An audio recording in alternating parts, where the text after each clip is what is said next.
Mesdames et messieurs, bonsoir et bienvenue à cette émission d'Info 9. Après avoir occupé pendant des années le théâtre Desjardins du Colisée de La Sarre avec le fameux Paradis du Nord, la troupe à cœur ouvert déménage à la salle Desjardins de la cité étudiante Paulino avec son nouveau spectacle Mamma Mia. Alors, pour nous en parler, je reçois le directeur artistique de cette troupe de théâtre, M. Daniel Morin. M. Morin, bonsoir. Bonsoir. M. Morin, on saute d'un rocher à l'autre rocher, oui. Mais un rocher un petit peu plus petit à ce moment-là. Pourquoi ce changement de place? On parle quand même d'un théâtre très vaste, où il était un des plus vastes au Québec. Je parle de scène, qui était une scène des plus grandes au Québec. Et on s'en retourne à notre origine, à la salle Desjardins. Le pourquoi de ça, monsieur? Bien, écoutez, le pourquoi, ça a été réfléchi, mûri. Et, sûrement. Ça peut être un geste de même, on s'en va demain, là. Exactement. Ça, donc, pour des raisons, je vais vous dire, il y a des raisons personnelles aussi à tout ça. Okay. Mais il reste quand même que on a une organisation, une troupe. Il y a beaucoup moins de monde que dans le Paradis du Nord. On est à 75 et on tombe à une trentaine de comédiens. Alors ça me faisait peur aussi, je vais vous dire, de voir une immense scène à occuper. Pour peut-être une trentaine de personnes, ça commençait à me faire peur. Et cette raison-là aussi a penché dans la balance, je vais vous dire.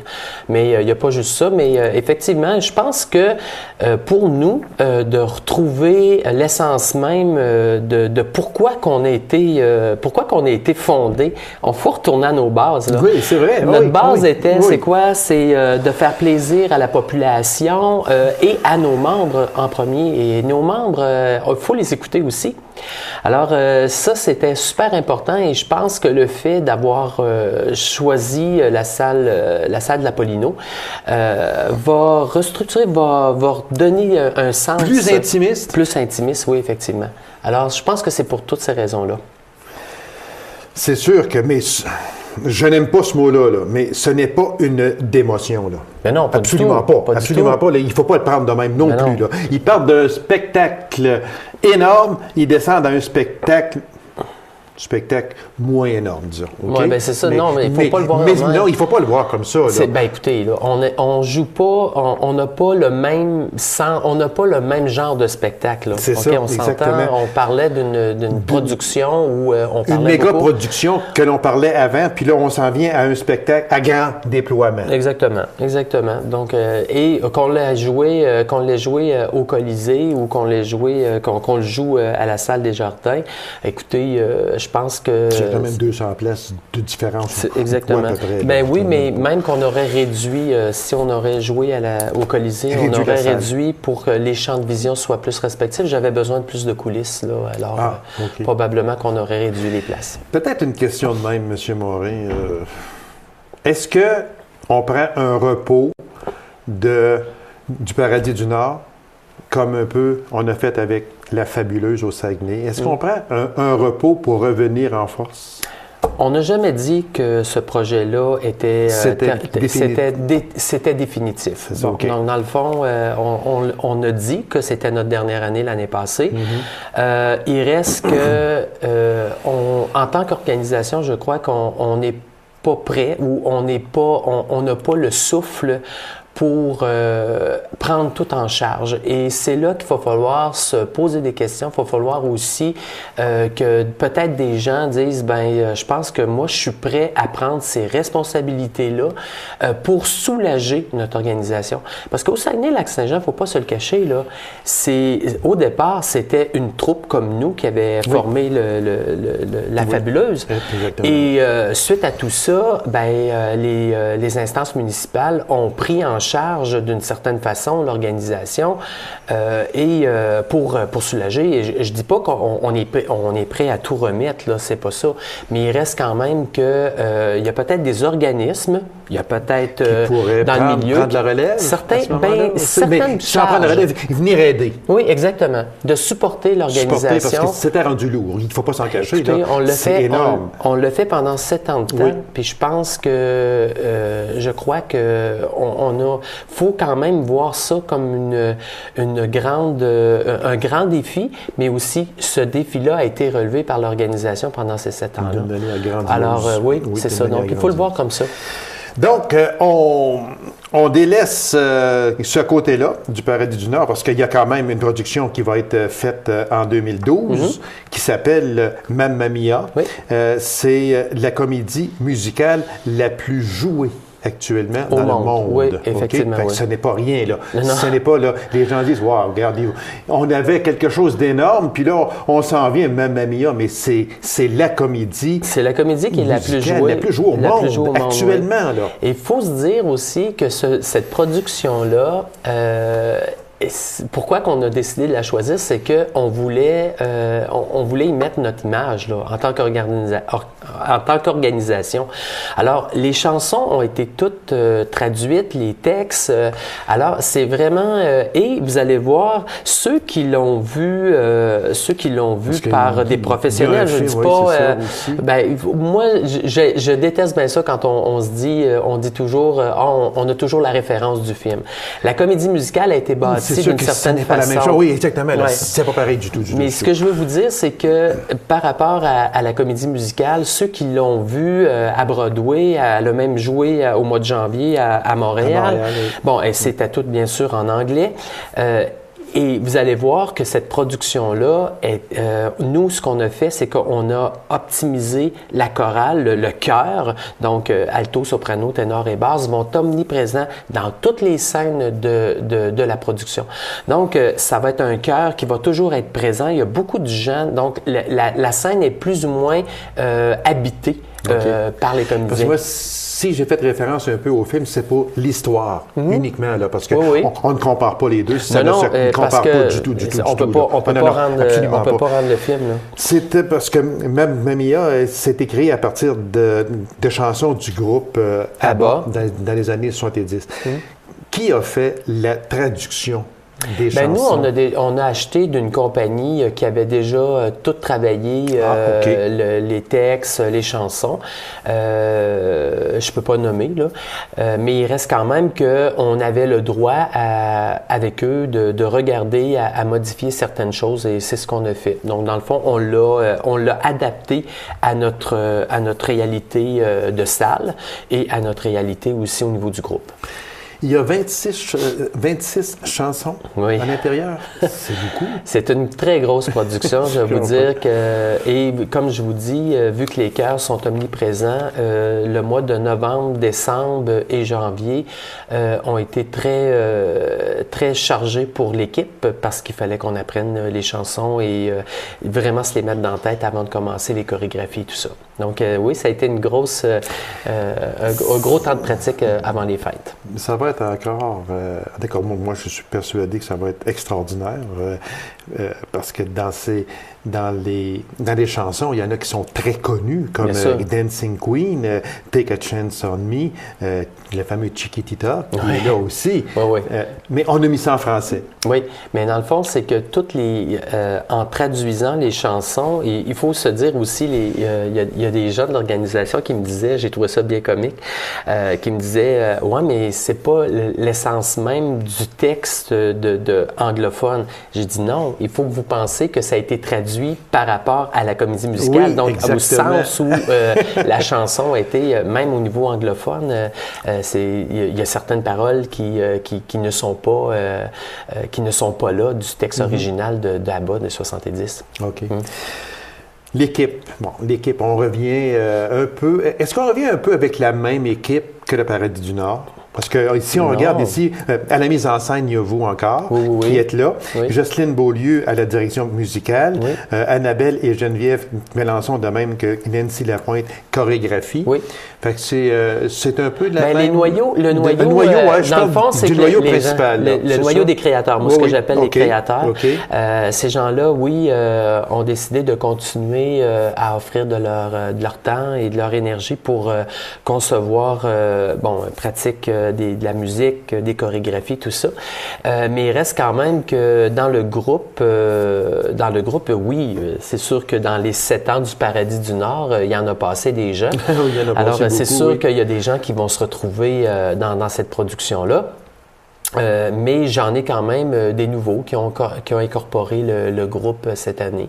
Et c'est ça qui est le fun aussi, de voir des nouveaux visages puis de nouvelles figures sur scène. C'est sûr qu'il y a beaucoup plus, mais là, il faut que je fasse attention là, parce que je ne veux pas là, mal prononcer ma phrase. Il y a beaucoup plus de travail cette année à comparer avec le Paradis du Nord, mettons jusqu'à les 4 dernières années probablement, parce que c'était une routine. Les chansons étaient les mêmes ou à peu près. Il y a eu quelques changements au travers. Il ne faut pas se cacher. C'est sûr qu'il y a des productions, la production du Paradis, les chorégraphies, il y avait des changements qui s'effectuaient, il y avait des nouvelles scènes qui étaient incorporées, mais il restait que l'essence même, le noyau du spectacle était toujours le même. Était toujours, donc pour nous autres, c'était plus facilitant. Oui. C'est sûr que les nouveaux qui incorporaient le groupe, eux autres devaient travailler un peu plus fort que les anciens. Mais là, c'est sûr, on tombe tout à une nouvelle production, donc complètement une nouvelle production. Donc, c'est sûr que il faut qu'on y mette tous la main à la pâte pour arriver au mois de juillet. Et je suis persuadé que le 5 juillet, tout le monde va être prêt. Je suis persuadé de ça. Si on y allait avec les dates, justement, les spectacles de cette année. On joue du 5 juillet au 28, tous les jeudis, vendredis et samedis à 20h. Donc, c'est à la salle de l'Apollino à la Sarre. Vous retournez à votre base, autrement dit. Il était peut-être question de quelques spectacles possibles en matinée. Oui. Est-ce que c'est une chose qui peut arriver? Notre groupe a été informé. Donc, dans le fond, les comédiens ont acquiescé à cette demande-là du conseil d'administration. Et on va annoncer probablement là, dans les prochaines semaines justement qu'il y aura 2 matinées. Donc, dans le fond, ça va être vers la fin de l'après-midi. Là, pour permettre aux gens qui travaillent ou des personnes qui travaillent en soirée. Là, puis il ne faut pas se cacher aussi, il y a des gens, il y a des personnes âgées que sortir le soir, c'est plus difficile. Donc, dans l'après-midi, comme ça, c'est plus accessible. OK. Alors, actuellement, on est le 28 de février, donc les billets sont déjà en vente? Ils sont déjà en vente sur Ticket Access et puis aussi à la Maison de la Culture de la Sarre. Donc, c'est notre point de vente cette année. Donc, 333-2294 et puis vous pouvez réserver directement là, avec la réceptionniste Sylvie Lafleur. Le coût des billets, monsieur? Le coût des billets sont tous à 30 $ pour adultes et 20 $ pour les 12 ans et moins. Exactement. Donc, actuellement, c'est accessible. Les billets sont déjà en vente. C'est quand même, on passe d'un budget à peu près à la moitié du Paradis du Nord, ou à peu près. Qu'on parlait d'environ 400 000 $, là, on tombe à 175 à 200 000 $. Exactement, oui. Mais bien sûr, parce que ce qu'on veut faire aussi, c'est de continuer aussi à faire travailler des gens à l'intérieur de l'organisation, donc au niveau des décors. Les artistes aussi, Louise Aumont, qui a déjà commencé au niveau de la conception des décors, à peindre les décors. Nos 2 travailleurs, M.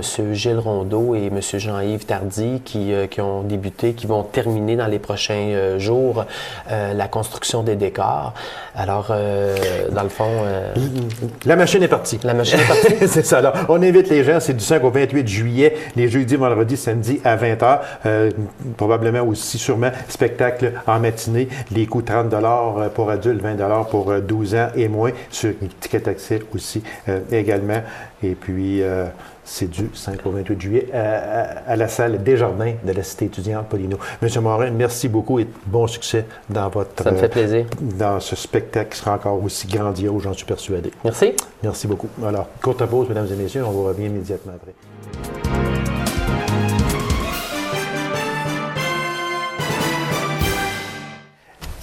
Elle est championne américaine. Son nom, Axel. Ses propriétaires, Mme Nathalie Garand et M. René Lambert de Lassar. Alors, avec grand plaisir, je reçois Mme Garand. Mme Garand, bonsoir. Bonsoir. On ne se voit pas, on se voit un petit peu de même, mais vous avez un chien extraordinaire. Merci. On a joué un peu avec avant l'émission, mais cette chienne-là est d'une beauté extraordinaire, il faut le dire. C'est une fierté pour vous autres. C'est sûr. Et puis, elle est championne. Elle est championne. Ouais. Comment on décroche le titre de championne américaine? Bien, à la base, il faut avoir des bons parents. Okay. On reproduit, on cherche les meilleures qualités de la mère et du père dans le but d'avoir le chien le plus possible conforme à sa race. Puis après ça, bien là, on l'envoie à des compétitions, là, vraiment canadiennes. Aux États-Unis? Ben non, est-ce que c'est seulement au Canada? Tiens, elle vient de dire qu'elle est année. Oui, c'est ça. Il y a un championnat canadien qu'on peut faire, puis un championnat américain ensuite. OK. On peut faire des championnats de n'importe quel pays, là, c'est parce que nous autres, on est proches. Là. Oh oui. C'est ça, c'est qu'ils sont vus, c'est la conformation, c'est vraiment le standard de la race qu'on veut aller... La race, c'est quelle race? C'est un livrier afghan. Un livrier afghan. Bon. C'est une des plus vieilles races de chiens. Oui, c'est ça, exactement. Elle a quel âge? Elle va avoir 4 ans au mois d'avril. Puis déjà, elle est championne américaine. Ouais. C'est une championne. Oui. Elle vient de quel endroit? Comment vous l'avez eue? Elle est née chez nous, dans mon salon. J'ai sa mère. OK. Puis ça a été la première chienne pour partir de notre élevage qu'on a eue. C'est Nora, sa mère. Puis là, on l'a couplée avec un chien d'Allemagne. Il reste au Québec, mais il vient d'Allemagne. Ah oui. Puis ça a donné une très, très belle portée, là, vraiment. Je comprends. Puis c'est ça. Fait qu'elle est née vraiment dans mon salon. J'ai des photos d'elle qu'elle vient de venir au monde. Là, j'allais dans mes mains, là. Puis elle a eu combien l'autre, sa mère, autrement dit, a eu combien de portées? Elle a eu 3 portées en tout dans sa vie. Ça, c'est le plus qu'elle peut avoir. Ah, OK. Ben, pour moi, là. Oui. C'est parce que je trouve que... Et combien par portée? La première portée, elle en avait eu 9. 9? La portée d'Axel, là, il y en avait 9. Après ça, elle en a eu... Les autres sont où? On les a vendus. On a une qui est à Québec, on a une qui est à Granby, une au Lac-Saint-Jean, une couple de places comme ça. Là. Ah bien, mon Dieu, c'est vrai. Qu'est-ce que l'on appelle show de conformation? C'est quoi exactement? C'est que chaque race a un standard. OK. Tu sais, si on regarde sur Internet, c'est facile, allez juste chercher standard de race, puis vous allez voir, il y a toute une description. Telle race, il faut que ça soit comme ça, comme ça, comme ça. Fait que c'est ça qu'on veut aller... Il y a comme un modèle. La perfection, c'est qu'on essaie de se rapprocher le plus possible de ça. OK. Fait que c'est ça qu'on fait quand on va dans les compétitions, c'est que les juges, ils jugent les chiens puis ils disent, bon, celui-là représente mieux sa race que l'autre. Fait que c'est là qu'elle va chercher des points. Ah, OK. Qu'est-ce que les juges jugent, autrement dit?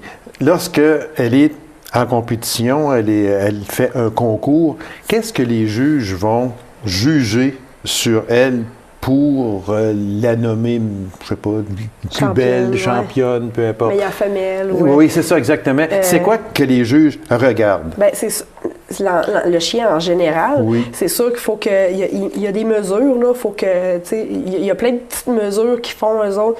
Les yeux, il faut qu'ils soient en amande. La tête, il ne faut pas que ça soit trop large. Là, je parle de l'Afghan, là. Tu sais, chez chaque race.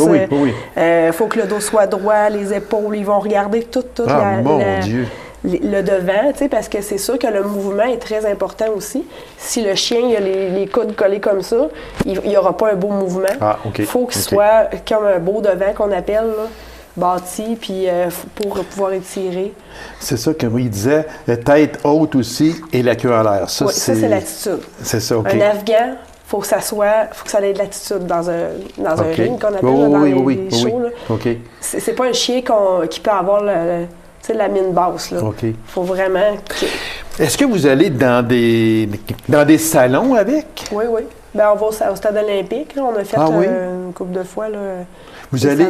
Est-ce qu'elle fait des compétitions, je veux dire, la marche ou des choses comme ça? Bien non, elle, c'est sa beauté. Oui, c'est ça. C'est juste la conformation pour elle. Mais tu sais, c'est sûr qu'on pourrait y apprendre. Oui. Nous autres, notre fun, c'est ça. Là. C'est vraiment la conformation. Mais c'est sûr qu'un chien, c'est pas juste ça, la conformation pour faire un élevage. Il faut avoir des chiens en santé. Oui, c'est sûr. Bien dans leur tête. Bien dans leur tête. Ben ça veut dire qu'il faut que cette chienne-là soit heureuse, qu'elle se sente aimée, appréciée, etc. Puis il faut aussi qu'elle soit... Tu sais, un chien agressif, on ne va pas reproduire ça parce que c'est génétique. Tu sais, on veut un chien un chien qui soit normal. Un bon chien, un bon tempérament. Le pitbull, mais le pitbull, lui, il est reconnu pour être méchant, pour être... mais ça dépend de la manière qu'il est élevé aussi. Ça dépend de la génétique. Si on couple deux chiens super agressifs ensemble, c'est sûr que ça va donner ça. C'est ça qui arrive. Une chienne comme ça, là, si belle que ça, parce que là on l'a perdue, on la voit plus. Elle est bien couchée là, en arrière. Là. Mais ça mange quoi? Est-ce que, juste un exemple comme ça, des restants de table?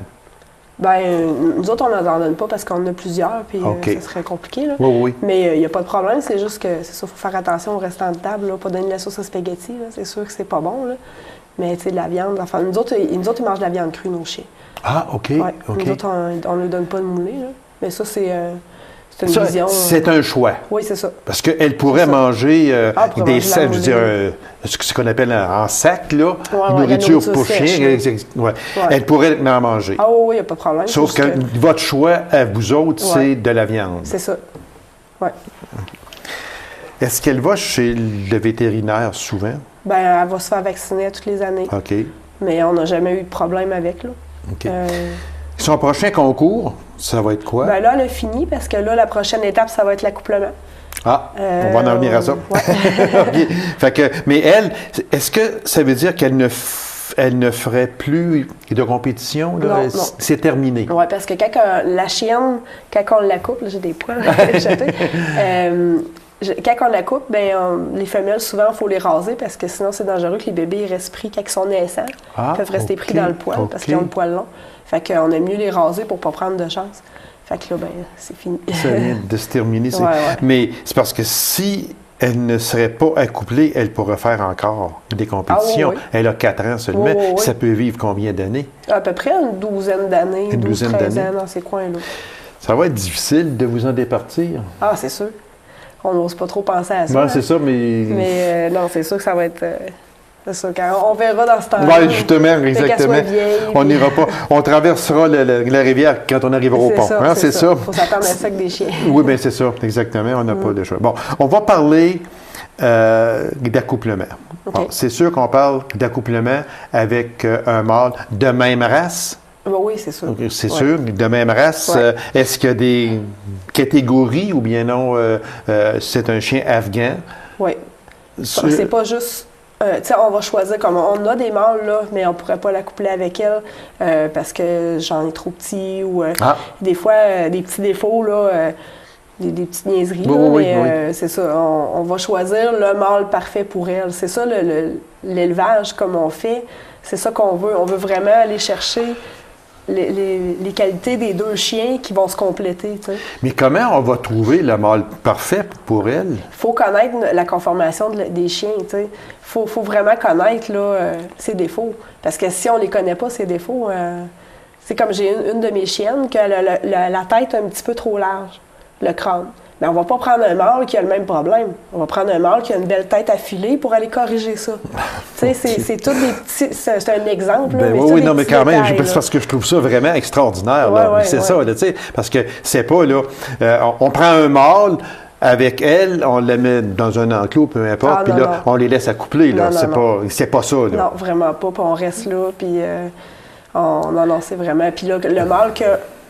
C'est pas rien de sûr, mais il y a un mâle qu'on a visé pour elle. Là, il est je pense, en Suède ou en Suisse. Bon, c'est ça, justement, je voulais en venir là. OK. L'accouplement, est-ce que insémination ou bien non, si l'accouplement est vraiment fait sur place? Bien, si possible, c'est sûr qu'on va préférer naturel, là. Un accouplement naturel. C'est sûr que là, quand le chien il est en Australie ou quelque chose comme ça, bien là, c'est sûr que c'est pas possible. Fait que là, on fait venir, on appelle ça du frozen sperm, là, du sperme congelé. On le fait venir, puis il y a une madame à Montréal, une spécialiste, qu'elle va l'inséminer, dans le fond, là. Ah, mon Dieu. Mais, tu sais, ça, c'est sûr que c'est vraiment parce qu'on veut ce mâle-là, absolument, tu sais. Est-ce que ça va être ça pour elle? Il y a des bonnes chances, si ça marche avec le mâle qu'on veut, là. Oui, parce que là, il est en Europe, puis... Comment vous l'avez trouvé? Bien, c'est sûr qu'on est en contact avec beaucoup... À ce temps, avec l'Internet, bon, c'est ça, justement, on est en contact beaucoup avec les autres éleveurs, puis on connaît les chiens, tu sais, on a toujours des vedettes dans chaque race, là. Tu sais, nous autres, on a des vedettes, là, comme Justice, qui est en arrière de elle, c'est son grand-père.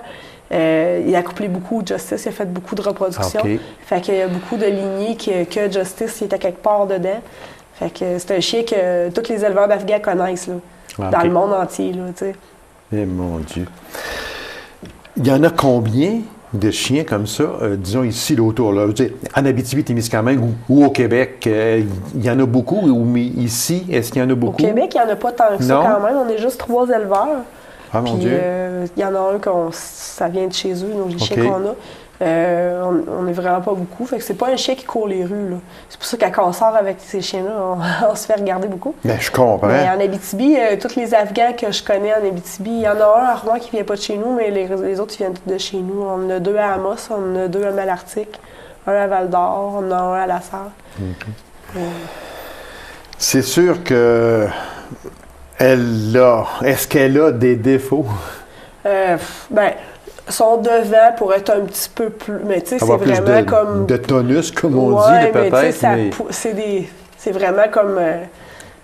faut trouver des défauts, là, tu sais, c'est parce qu'on veut en trouver, là, tu sais. Mais c'est pas vraiment un défaut, c'est juste qu'on va prendre un mâle qui a un bon devant aussi. Ça veut dire que pour un accouplement qu'on peut dire parfait, il faut qu'il soit presque identique. Non. Non? Non, parce que c'est ça, le petit affaire qui manque corriger, à un, OK. Comme vous avez dit tantôt, si la face est un petit peu trop large, il faut prendre le mâle dont la face est un petit peu plus étroite pour venir corriger un défaut, un certain défaut. Ouais, est-ce qu'on peut appeler ça un défaut? Ouais, peut-être que pour un juge, ce sera un léger défaut, sauf que on peut on le corrige avec ça. Oui, c'est ça. À ce moment-là. Ouais. Est-ce que c'est un chien gardien? Quand même pas extrême, mais tu sais, c'est sûr que comme un chien normal, si on n'est pas là, il va garder sa maison. Mais quand on est là, il n'y a pas de problème. Là, Parce que vous me disiez avant l'émission que quand vous n'êtes pas là, c'est assez difficile. Bien, c'est parce que c'est ça qui protège la maison. Comme tous les chiens. C'est ça. Un chien normal, c'est ça qu'il va faire. Quand il n'y a personne, il ne laisse pas un étranger rentrer dans la maison. Mais c'est la même affaire. Fait que l'étape prochaine d'Axel, c'est l'accouplement. Oui, ça devrait être au mois de juin à peu près, là, qu'on a calculé, mais ça, c'est la nature. Oui, qui peut avoir une portée de... habituellement. Ah, ouais, c'est embêtant. Sa mère en a eu 9, sa première portée. Ça peut jouer autour de 7. Là. D'habitude, ça joue là-dedans. Et ce sera à vendre. Oui, c'est sûr. Là, c'est sûr qu'avec le mâle qu'on a choisi, si ça marche, on va faire des annonces pour en vendre à des éleveurs dans le monde. Là. Si un éleveur en France, il va venir le chercher ou quoi? Il va le faire venir par avion. On va l'envoyer à Dorval par avion. Puis, mon Dieu, à ce moment-là, ce sont des chiens qui viennent dispendieux pour celui qui... Oui, c'est sûr que le transport, ça coûte cher. Mon Dieu. Madame Garand, merci infiniment. Merci, Axel. Alors, être bien dur, là. Elle se fout carrément de nous autres, elle. Viens me dire bonjour, là. Viens. Regardez ça, c'est beau, ça. Monsieur, regardez ça. Colin. C'est doux, hein. En plus, ça, c'est vraiment... Oui, c'est des cheveux, hein. Bien, c'est ça.